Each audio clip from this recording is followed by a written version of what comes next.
us. All of these phrases are kind of commenced with let us. So it's we church. Let us be sincere, humble, loving. The opposite side of all those things you said kind of get in the way of relationship, don't they? I mean, a genuine, intimate relationship requires sincerity. It requires transparency. We want somebody to know who we really are, right? And love us anyway, which is what Jesus did. Sincerity is an important part of we church. It's necessary for a healthy community. And so we think about that. We want to tear down all the lies that we tell each other, all the superficial relationships that we have with ourselves and with Christ. Because although this passage says we draw near, right? Let's just be honest. There are a lot of areas in our life where we don't draw quite so near because it's uncomfortable. And so we expose those lies in our heart. We give them to us. There's no lie he won't tear down. I think that song's really talking about lies that I tell myself. He's going to come and it may be painful. Tear that down so that he can draw close to me. The full assurance that faith brings. The full assurance that faith brings. That's something else that gets in the way of relationships sometimes, isn't it? If you don't trust somebody, right? You're going to hold them at arm's length. You need to have the assurance that comes from this sincerity, that comes from this genuine relationship with Jesus that lets us draw close to somebody. So the full assurance that faith brings. Scott Womble talked about that just a couple of weeks ago. We live in a time and in a place and in a nation and in the community where there's a lot of distrust, right? A lot of warring factions.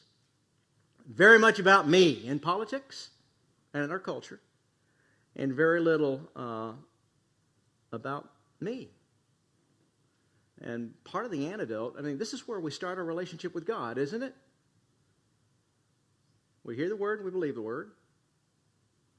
We confess that he's God, but we also repent. We confess our sins. And so it starts with this transparency, telling ourselves the truth and telling him the truth about who we are.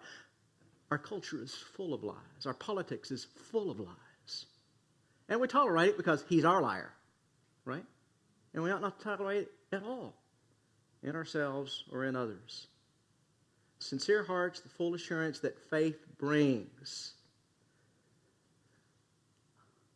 Let us consider how we may spur one another on toward love and good deeds. And so we do good things because of the love that he's given us. We do good deeds and we encourage one another to do good deeds that build up the family and the community of God on earth. There is a very short description. I spent an entire semester, I'm sure they have one at St. Louis Christian College, studying the life of Christ or unity of the Gospels. Spent an entire semester, lots and lots of hours doing that, but there's a very short description of the life of Jesus in Acts 10 and verse 38 where the preacher says he went around doing good things. And he calls us to do the same thing and encourage one another as we're doing that, to build this community up as we serve others. We have an opportunity to be in community later this week. What's it, Wednesday, Thursday, Friday, and Saturday? I had that little yellow sheet somewhere, but I don't know what in the world. Thank you. There it is. Crossroads? Gateway Christian Church. This week, to pack dinners for people who don't have anything to eat, right? And so there's all these times that form is out there to fill it out. You're saying, hey, what can I do? There's something very simple that all of us can do in a short period of time to start serving the people around us and being Jesus to them, because he's the kind of person who went around doing good things. And then it says, we don't give up meeting together because we draw strength out of being together. We don't give up meeting together, as some are in the habit of doing, and they are, right? It's easy to fall into bad habits, more difficult to build good habits. Don't get up meeting together as the habit of some, but we come together, and in coming together, we encourage one another. And then it says, all the more as you see the day drawing near. And so he says, as we see that day drawing near, And there's some teachings in the New Testament, especially in the book of Acts, that says as we do this together, we can hasten the day of the coming of the Lord. We can get closer and closer to that day where the gospel is expressed in all the world and the time of His return draws near. But as we do that, and the day of His return, the day of His judgment, which is real, and the day of rewards, which is real, gets near, draws nearer and nearer, then we do these things all the more because we can see the urgency of what's going on. So I said all of what I said before to say this. If the day of judgment and the day of reward really is drawing near for we church, we should be urgently involved in leading others to Jesus, right?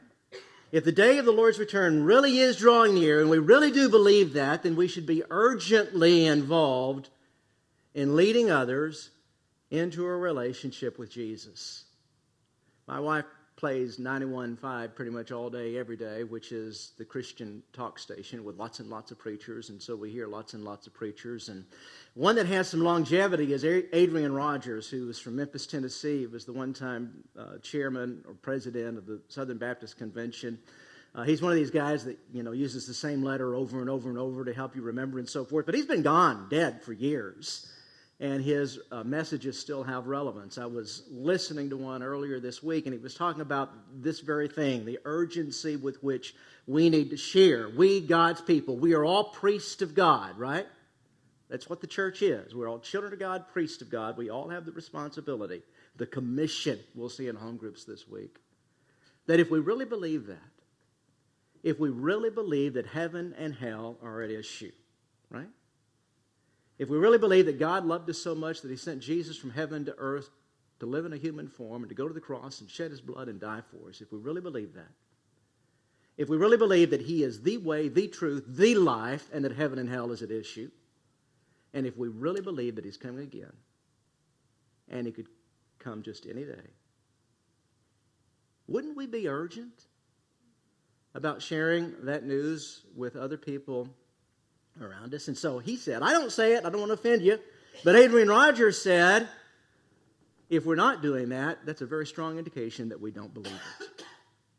That we don't believe it. And so we ask ourselves, why aren't we sitting here in this building taking up time? Because that is the commission, that is the mission that He gave to us. I would add something to it. You can be offended if you want to.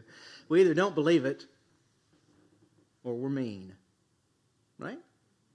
People say Christians are mean sometimes. That's a message I hear sometimes in our culture. I'll tell you what, the meanest thing a Christian can do is to say nothing. To be silent about what the gospel is and what the gospel means if we really believe that Jesus is returning. And so we are to draw near to Him. So how do we do this? How do we lead others into a relationship with Jesus? Obviously, we're not going to unwrap the whole thing, but just a few little simple things that I think I see here in part in this passage in Hebrews chapter 10. If we're going to lead people to Jesus and we have a relationship with Jesus, then I think it just happens naturally, or it should. It just happens naturally. It's out of the overflow of our relationship with Jesus and our relationship with others. So when we say that we're leading others to Jesus, what we're really saying is, I'm drawing close to Jesus, and I'm inviting you to come along and be my friend. And if you come close to me and I'm close to Jesus, then you're going to be close to Jesus as well. It's not possible for you to know me and have a relationship with me without knowing Jesus, because Jesus is that important to me. And so as we draw near and draw people into relationship with us, they naturally come to know Jesus. When I was a kid, we didn't talk about, preachers did evangelism, but we talked about doing personal work. Did y'all do that in the Christian church? You call it personal work when you was younger? We had film strips that we'd go out and show people, and we encouraged everybody to do that. It was sort of the Old Testament to the New Testament in this newfangled way with these film strips that told the story of the Restoration Church, really, up until the end. But we called it personal work. Why? Because all evangelism, all telling of the gospel, all introducing of people to Jesus really at its soul needs to be personal, doesn't it? It's about a relationship that I build with you. And so we'd go into houses, or we'd invite them into our house, and we would share the gospel with them. We used, when I was in college, friendship evangelism. We talked about that, and maybe that's partly what we're meaning. So we're drawing people into relationship with us. We have a relationship with Jesus, and so it's the most natural thing in the world for them to come to know Jesus as they spend time with us. I have a wife,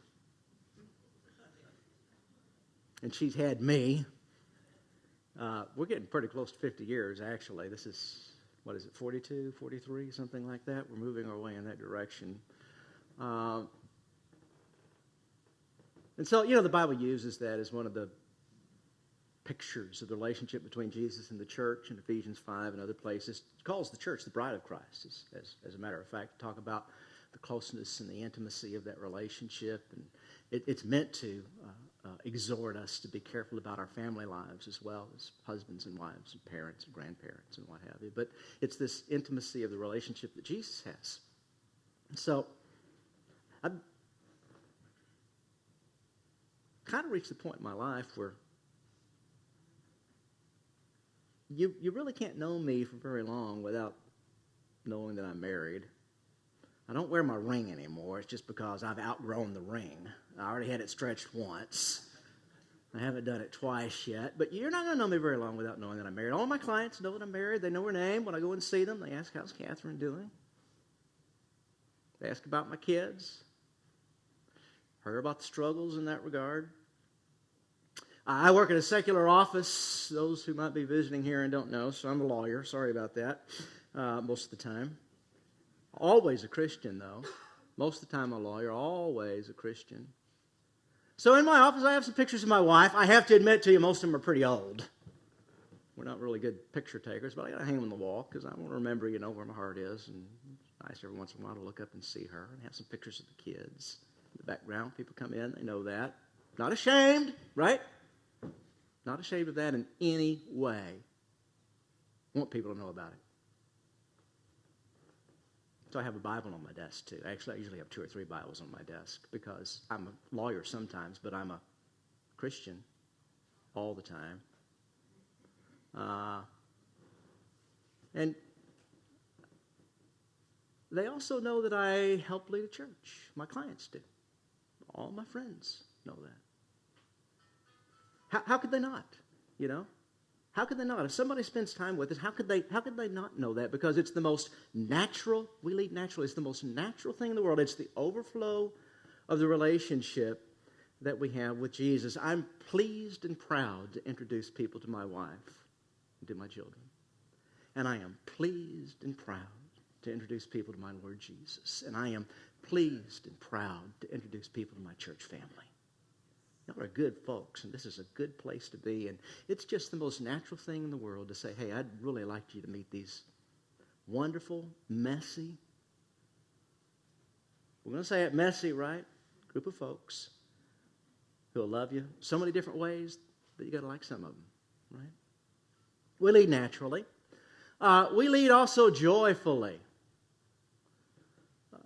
Hey, the gospel is good news, right? That's what the word is. It's good news. And so it's the most natural thing in the world that we'd want to share it with others. In this passage in Hebrews chapter 10, he says, we draw near with full assurance of faith. That ought to put a smile on your face, right? So joyfully, I think it's so important that when we're sharing, when we're leading others to people, that they're able to see that joy like a fountain that's sort of bubbling up in us from our relationship with Jesus. We just finished the book of Philippians, right? And from the beginning of Philippians to the end of Philippians, this jailhouse letter where Paul is in prison, not sure if he's going to get out or going to lose his life, expresses how joyful his relationship is with Jesus despite the outward circumstances. And so we ought to be joyful as we're sharing the good news with others. It is good news. God loves us. He so loves us that he gave his son for us, right? He's merciful to us. Not a one of us deserves to be here, right? I would be willing to go out on a limb and suspect that every one of us sinned in some significant way this week. And he gives us his body and his blood. He wants to forgive us. That passage in Hebrews 10 says we have our hearts sprinkled from an evil conscience. Wash us clean. Our bodies washed in pure water. That's baptism, which is a symbol of our new life. It gives us an opportunity to start over, no matter how badly we've messed it up. And he gives us, we heard this a couple of weeks ago, the peace that passes understanding. In the midst of trials in this life, when unexpected painful things come along, and there is no human solution. There is a God who is bigger than all of our circumstances and who is control and who has promised that he's going to work all things together for good. Hey, that ought to make us happy. That's a joyful thing. And here's maybe the best thing of all. All of this stuff that he offers us is a free gift. We can work to try to earn it, but we're never going to earn it. Ephesians 2:8, it is the grace of God, it is the gift of God, not what we do, but what he has done for us on the cross. That's good news, and it ought to make us smile. And so we lead people naturally out of the overflow of the relationship. We lead people joyfully, but I think there's also a sense in which we need to lead people purposefully. And this is where I fall short, okay? Just to be honest with you. The friendship evangelism thing, I think for the most part got that down. My wife's very hospitable, and so we have people in the house all the time. But I fall a little bit short on this, doing it purposefully, intentionally, day by day, taking advantage of every opportunity that comes my way. And so in the passage in Hebrews chapter 10, he says, consider, think about how you can encourage and stir up love and good works in other people. So we need to be thoughtful about it. We need to be purposeful about it. After all, as we said, it's really, really important stuff, isn't it? I mean, do we believe that heaven and hell are in the balance for whoever it is that we're interacting with? As they come and visit with us in the yard, as we interact with them in our office place or at school?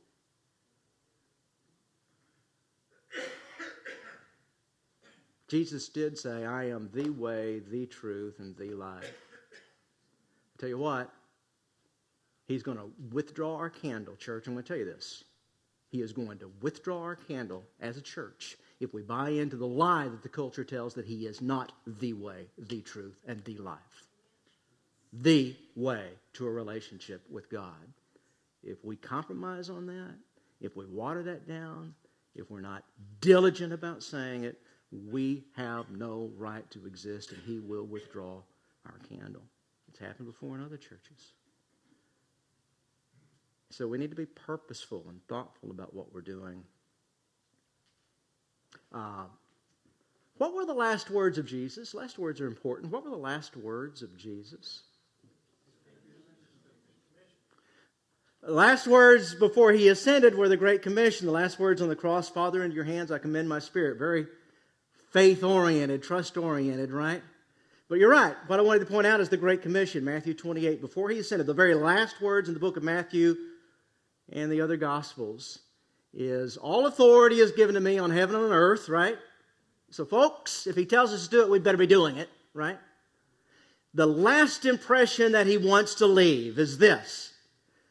Go ye, not you, like the King James in that regard, Y-E, ye, that's all of y'all. Go, all of y'all, into all the world. Basically it says, and as you're going, preach the gospel, make disciples of every person. That's his last words. You think he meant for us to understand that those are important? Maybe the main thing that he wanted us to remember as we go around our daily life. And so we call it the Great Commission. All right, I'm going to say a few things. I'm going to meddle just a little bit, and then we'll wrap it up. And like I said, I have a little bit of trouble with this personally because I got to remember to do it intentionally. And sometimes it's not comfortable, is it? Especially if you suspect that somebody's going to be hostile, right? Or if you know they got a different worldview and it's going to be uncomfortable. Or maybe my livelihood is dependent upon this person. But if I don't, who will? It doesn't happen by osmosis. It's one of those fancy words. But do you remember how many of you took chemistry? Chemistry? You didn't take chemistry? I try to tell my mom and dad that F means fine. But it didn't. I didn't do very good. I had a lot of trouble with chemistry. I had a lot of trouble with algebra. Those are, anything that calls with all the brain cells, basically. And do you remember when test is going to be tomorrow and you haven't prepared and you figure, I'll just put my textbook under the pillow? Did you ever do that? I know people who have. I don't know that they really expect anything from it, but I guess the question would be, how'd that work out for you? The F tells the news, doesn't it?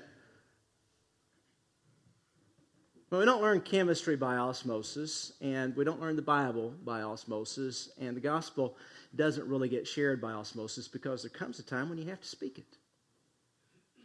You have to speak it. And so we'd like to think it would be a whole lot easier. It would be wonderful if all we had to do was build a building and meet on Sunday morning. But how many of us act as if that's all we have to do? Wouldn't it be wonderful? All we had to do is build a building and meet on Sunday morning, and then there's this huge spiritual magnet as people are driving by that automatically kind of draws them into the church so that they hear what's going to be said from the pulpit. But hey, we all know that doesn't happen, does it? Because probably for the people of the world, that Target over there and that McDonald's over there has a bigger magnet than we do. So we got to be intentional about it. It's not going to happen by osmosis. And now, let me talk to the old folks, because I'm one of them. There's a reason they call me the senior minister. It's harder for us. It's harder for us. We get old, we get creaky, we get squeaky, we get grouchy. And here's the other thing. Our circles of influence grow, unfortunately, smaller and smaller in terms of our ability to have influence as a Christian. We retire, and our circle grows smaller. Our friends, neighbors move away, or we move away ourselves to a new community where we don't really know anybody, and our circle of influence gets smaller.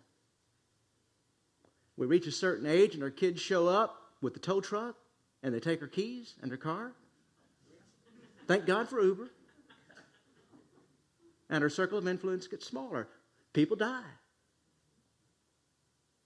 Right? You hear what I'm saying? Some of you, I know we're there. That means that if we're going to have human relationships, we have to be more intentional about it. And some of us are getting pretty close to petrified. We're that old. So we have to be intentional about it. Now, folks, I'm talking about our human relationships, our physical body, but I'm also talking about the church. Because the reality is, the longer I've been in the church, the fewer people I tend to know who don't already know Jesus, who are not a part of this church. And so there's this tension that exists. Because we want to spend as much time as possible in this assembly of God, this we church, building relationships here. It helps us to be strong. But as we do that, our influence outside of this assembly of people grows weaker and weaker. And so we have to be intentional about reaching out. And so my question is, what are we doing to intentionally build bridges of relationship to people who are outside of the church? I'm talking to the old people here. I think it's easier for the young people. It was for me when I was younger.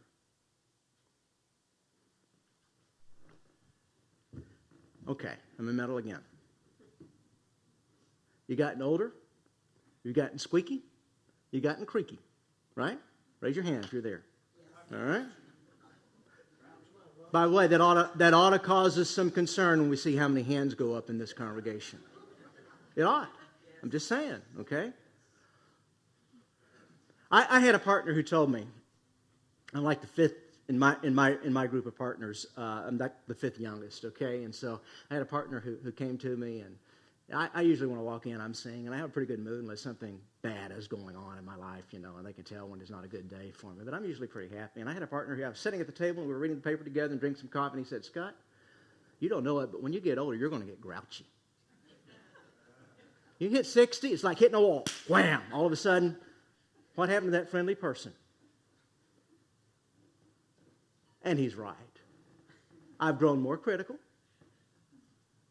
I've grown more judgmental. I've just become plain old grouchy. in a lot of ways, and less about it. And folks, so have a lot of you. Right? Growling and complaining and finger pointing and talking about the fact that the world is going to hell in a handbasket and it's all the fault of those young people. You know what? It may be true, but it does not help win people to Christ. It doesn't. But it's not the truth either. It's not the truth. And so we have to deal with it as well. Right. And we need to ask the Lord to open our eyes and heart. Right. We need to be honest, right? Yeah. And if we've been saved, hey, I'll tell you what, it ought to be, can you do this? It ought to be easy to smile for those who are older because we got a secret. We're a whole lot closer to heaven than they are. They're going to have to deal with it a lot longer than we do, right? Unless the Lord returns. So I guess I circled back to saying let's be happy about it. But young people too, and I think this question is out there for all of us. When's the last time we intentionally shared the gospel with somebody?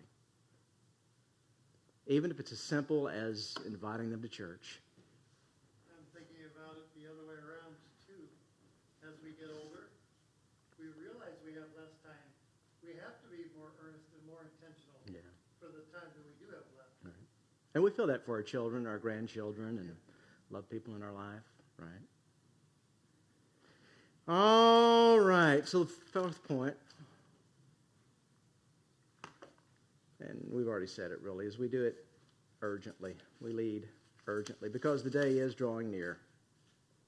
The day is drawing near.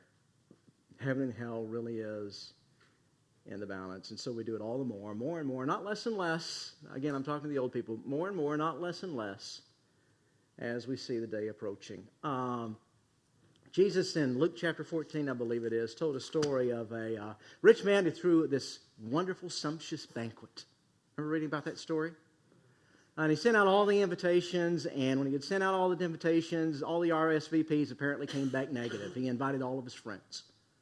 And so then he told his servants to go out, right? And those words are important. To go out and to invite everybody else. People you find on the street corners, people you find at McDonald's, people you find at the gas station, people you find at school, wherever they happen to be.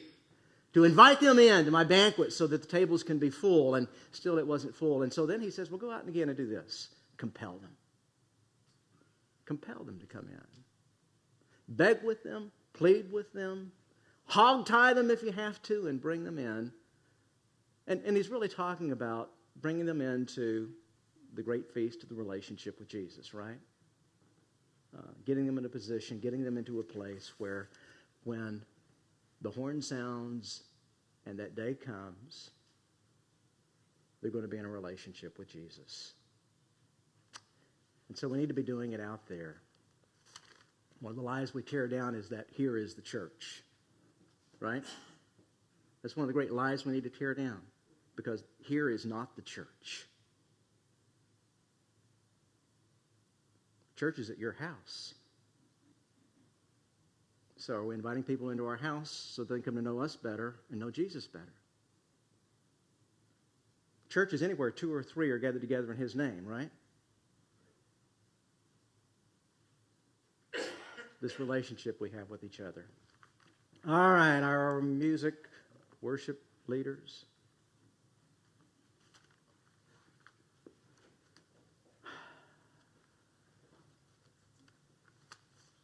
So this is a message for the church, right?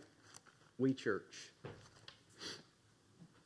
But we want to be careful to make sure that we church are genuinely in relationship with Jesus and that we have each and every one of us from our hearts with sincerity, with full assurance of faith, placed all that we have in the hands of Jesus, that we have a relationship with Him.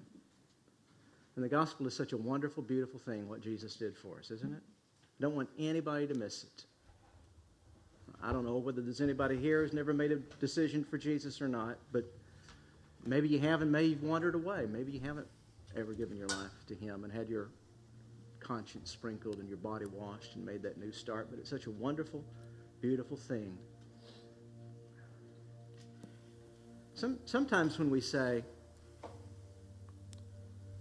And I can understand the response of the world to this. Sometimes when we say Jesus is the way, the truth, and the life, there's no way to the Father but through him, it sounds mean to the world. I think it does. Mean, narrow, egotistical, right? So we need to speak the truth in love. Paul tells us that as well. But we've got to find a way to communicate that it's not mean, it's not narrow, it's not egotistical. It's free. It's free. Last words. Jesus is on the cross. He's pouring out his life for us. And he says, paid in full. Paid in full. There's nothing more generous than that. So in the Gospel of John, read, in the beginning was the Word, and the Word was with God, and the Word was God. But then he left his home in heaven, it says. He became flesh and made his dwelling with men. He became one of us. Because he so wants to be in intimate relationship with us. It's not because we deserve it. It's because of his love.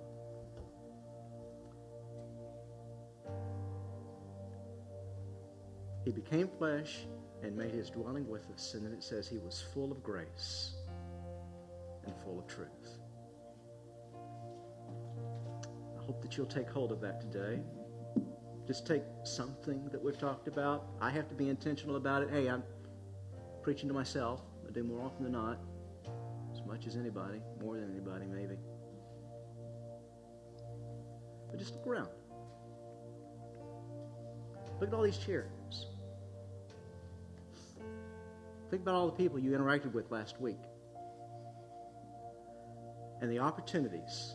Yeah, last week's in the past. We took communion a few minutes ago. Last week's in the past. We've dealt with that. But this week, let's look for an opportunity to bring somebody in to hear the message about a God who is gracious and merciful and loving and has made a way for you to go to heaven.